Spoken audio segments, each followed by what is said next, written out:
And good Monday to everybody. This is your next gaming news. Like I said, I'm trying to stay on top of things, trying to keep this fairly regular, and there are a few things to talk about today. Um, there's been several things that went on in the news recently. One of them is, and let's go ahead and take a look here, is that apparently Epic Games had a little tournament this weekend where they gave away a bunch of anti-Apple swag. Apparently, it was called the hashtag freefortnite Cup, which they did on Sunday. I wasn't able to get any records as far as who won this. If anybody finds out, let me know. But they were giving away like phones and hats and shirts and all sorts of other silliness. This is just another in a list of like really stupid, silly things that both these companies have been doing since this whole debacle started. Moving on to that, one of the things that was going to be pulled this Friday was the Unreal Engine that was supposed to be pulled off of having support from the macOS and the iOS market. That has since been ruled that they cannot create havoc for game industry bystanders, meaning other developers to happen to use the Unreal Engine. The judge found that they were fair in their right to be able to pull Fortnite itself off of the marketplace, which I agree with. They violated the terms of service.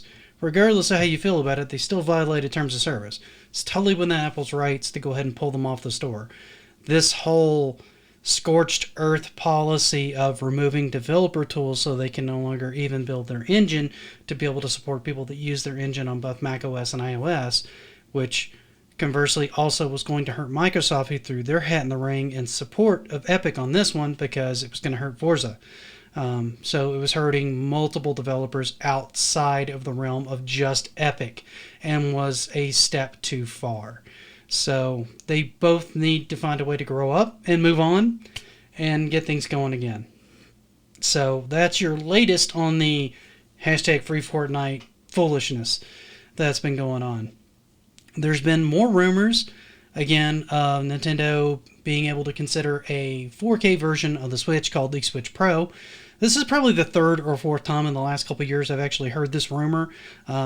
This one makes more sense because we're coming to a new console generation and they need to either do a mid-generation refresh and to be able to keep ports and things like that coming, or they need to really kind of up their game as far as first-party content goes to start fleshing out the system more so that they have enough stuff for people to be able to keep their Switch around. Because as new things come in, it's going to be far more difficult for them to compete in the upcoming market that is 2021. On top of that, there's also been rumors that Halo Infinite was going to be dropped from Xbox One support. That has actually been denied that that's being considered. They are pretty much considering the fact that they're going to keep the Xbox One version. I don't know that I agree with this decision. And the reason I don't agree with this decision full-heartedly is because console generations are there for a reason. You have to refresh hardware. You have to up specs to be able to develop what you want to develop. And unless you want to continue to develop things for the Xbox One market itself, you need to start embracing the Series X as a market, as its own market. It is too hard to try to develop things to run on each one of these platforms and try to keep the fidelity where you want to keep it. There comes a point where you have to like cut certain things off. It happens in cable and it happens everywhere else. Even Apple does it with older phones. They don't continue to update them after a point. They just go by the wayside. And you have to buy new hardware. I'm not saying one generation is enough to be able to do that, but it is going to push the developers to have to do something they don't normally have to do on a console, which is to attribute for multiple specs or to make multiple versions of the same game. I don't know how they're going to handle that. There may be a Series X version and there may be an Xbox One version where everything's just built in tandem, much like Breath of the Wild went from the Wii U to the Switch. I don't know how they really want to do that. They have really been focusing on making this commitment. No generation left behind. I'm just not sure it's totally worth it, in my honest opinion. I think at some point you have to move forward.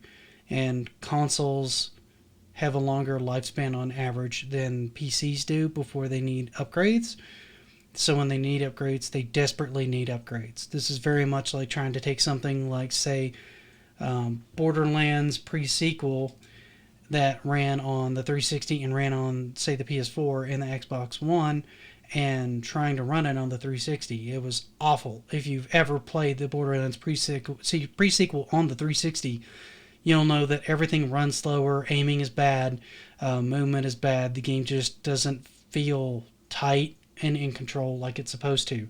The moment you put it on the PS4, it becomes a completely different game, and it is so much more approachable. And I have a feeling you're going to run into the same problem if you keep pushing down this road.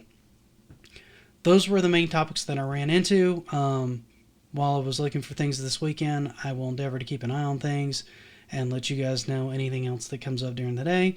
As always, if there's anything you want to give me a tip-off on or anything you want to see me report on, either leave it in the comments or hit me up on my Discord.